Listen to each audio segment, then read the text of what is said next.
G'day guys, welcome to my channel. My name's Pierre and this is Simple Homebrew. We're back. It's been a while, I know. Just wanted to give you an update on what I'm doing with the shed. I haven't been doing a lot. Been quite busy outside the shed at the moment. So this is just a quick update. I'll add this as a Brew Shed series episode. Just want to let you know that I've been a bit paranoid about what people have said to me in the past about the hose I used for my water. So I've been hunting around trying to find a suitable priced hose that can be used as drinking water so that I don't get an effect in the flavouring of my beers. So far I haven't had an issue, but I do realise that I'm using hose that is left out in the weather and it can affect it, so I don't want to keep doing that. So what I've done is, I went out shopping looking for raspberries actually for a brew I'm doing, which is coming up. And I found this at Aldi. It's called drinking water hose, which I'll keep inside the shed, and when I use it I'll take it out and put it and hook it up to my tap. I will also replace the one I've got going through my shed so that it's all the same product. So if you're interested in watching what I do and how I do it, stick around.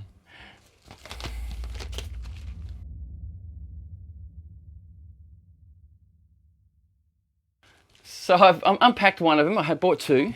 They were about $20 each, which is pretty good, pretty reasonable. This is going to be cut and placed inside the shed where I normally work. So this beauty, I'll cut it and I'll attach my brass fittings to it, remove the ones they supply, even though, you reckon they'll be effective to hold the water? Maybe I'll leave these on for a bit and see how they go. We'll see. So I guess the first thing I should do is check the ends. Basically, when it gets put together in a factory, it's got to be done by somebody out there who's just not caring enough. Yep, no, it looks good. Beautiful. So it's been done pretty good. Got nice little grippy ends. We'll tighten that up. Nice and finger tight. Doesn't have a closing valve on there, so I can't unplug it while it's on. So, well, you know, it's going to happen. And the other issue I used to have was my hose end was way too short. This way I can actually lengthen it. So I can stretch the hose to this side of the room. Because I've always had issues with wanting to fill the fermenter, which is over here, when my hose is over there and I have to move it. If you've watched my past videos, you would have seen me do that. So what I'm going to do effectively is take off these clamps here.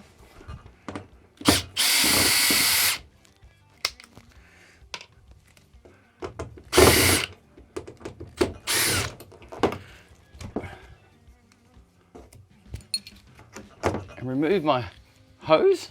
And I think I will put these brass ones on my new hose because I kind of trust these better. Well, maybe not. It's not coming off an hurry. Wow, that's just not coming off. Really good. Oh well, we won't be doing that then. So I need to lengthen this hose, so plug it in. Locked on. Put my clamps back on. Now I know it's blue. Unfortunately, that's the only colour it comes in. What can you do? And it has to be just a really ugly sky blue, doesn't it? And for this, I'm going to have it so I can stretch it to the other side of my room, which you can't see. Hang on. Other side of my room, see, so that I can actually move it around and do work with. So that's the right length. I'll cut it with my scissors, which is quite a strong piece of material. I thought I'd cut easier than that. Now it's a bit rough around the edges, so I'll clean her up. That's better. I'm just going to use this little bloke for the other end, which will make it a lot easier. Voila, this is the easy part. So I'm hoping this is actually strong enough because the other one I had was quite good. Doesn't have any smell, but I do say flush water through it before use, so that's what I'll do. So now I've got a nice length of hose that I can just hang up out the way. I'll make a nice little hook here. That way I can use it for a lot of jobs in the shed. So my next So the next part of my job is to actually go over this side and pull out the hose that I've got here. This one's going to be the hard one because I have to take the ends off to do it.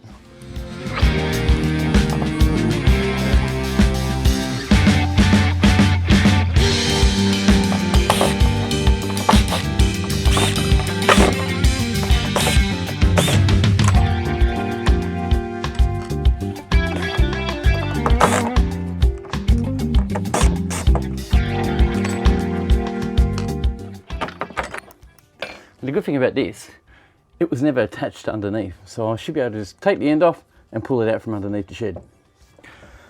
Okay, so I got my little brass knuckles off. That was actually quite a challenge. I will be using them again for my new one. So of course this end has to go back on. I want to use the brass ones. I will probably change the other one to the brass ones eventually, because they're much more food safe than plastic. Doesn't really matter that much. No, but just know that they're strong as a fit. So I'll pop that on, put that in, put the brass knuckle on, fasten it up as tight as I can, use my own fingers.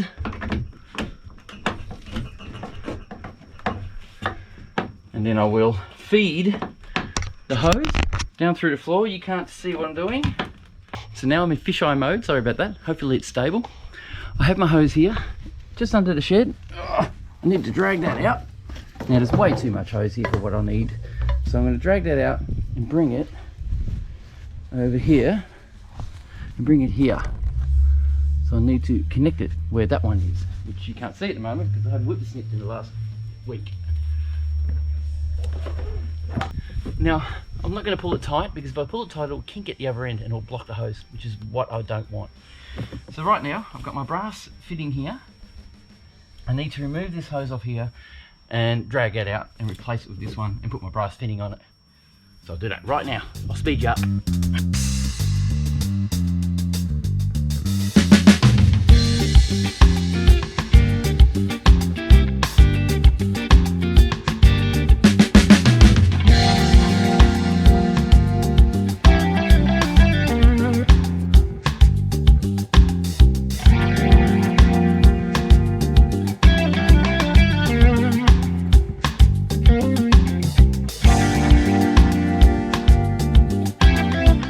So that's effectively my plumbed line into my shed done. It's never under pressure permanently. I only use it when I'm brewing, so it's pretty safe like it is. All I do every day when I want to brew is plug it into my main tap and hook it up to it and off we go. So that's what I'm going to do right now.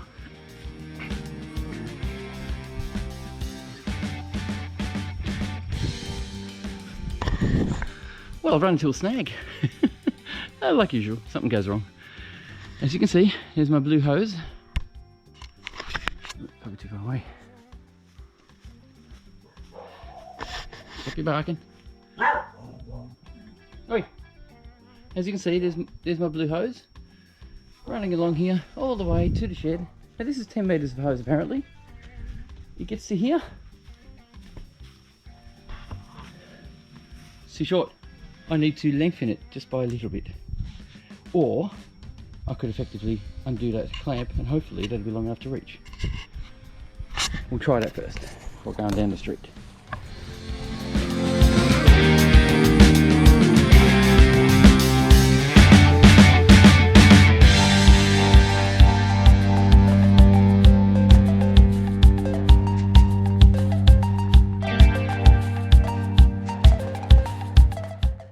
Well, it looks like I'm going to have to go to the hardware store. Back soon. Alright, so I've effectively gone to the hardware store, got myself a hose joiner. Well, they call it a hose repair kit, but it's a hose joiner. It means I'm not going to waste any of my hose, which is great. So all I need to do, basically, is attach this to one end, grab some spare hose and attach it to the other end, and presto, hey presto, we now have a long enough hose. Ooh, this is a bit dodgy, not as good. I like the ones that had a little lip on them. This one doesn't have a little lip on it, so I'm hoping it will grip. Not looking good, not liking it already. This meant to be 12mm hose, and it's a 12mm gripper. Better be bloody good.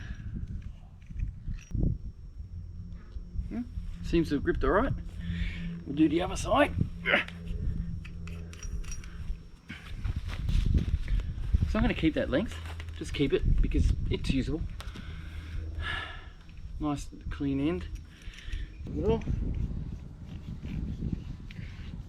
now I will grab a pair of gloves and really reef that tight because I really want that to hold forever. You can imagine, skin isn't a very good grip, especially dry skin like mine. Right, that is a good hold. Okay, so now all I have to do is trim the end off. Nice and straight, just like that, like that. Now, like I said, these things could fail. I'm going to let them go for now and see how good they are. If they don't, then whoopee. So now I have an effectively long enough hose to do all my job. So there you go, guys, all done, join made, pretty good. It's going to work out well. I'm going to turn the water on. I have already checked inside. Let's see if we get any leaks. Right.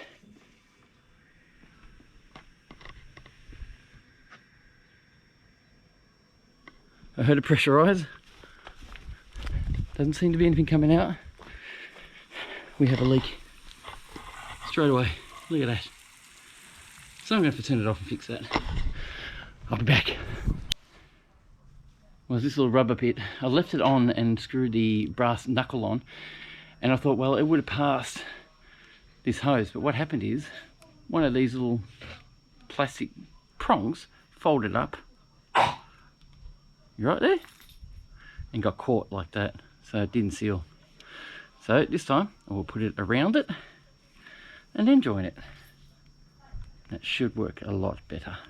We'll put that on. We'll see if this one leaks, huh?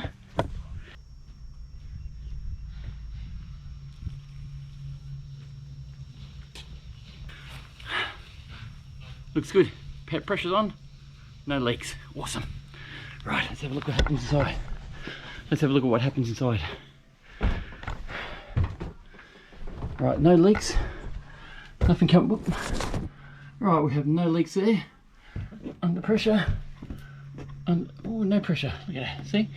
Basically, what this unit is, it's not turned on, so it's not allowing pressure to get through to the gun. So what I need to do now is turn the pressure on. This is my gun. This is my hose. Just make sure everything's tight here because it's all new. Yeah, that's good. I don't know if you can see that really well. There's my hose. There's my button. Ready?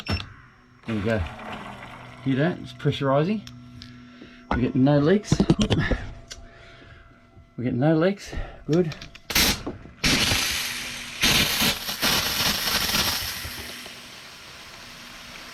So I just want to effectively pump the water through it just to clean out any of the factory residue that might be in behind. That's what it says to do in the instructions anyway. Make sure you pump the water out.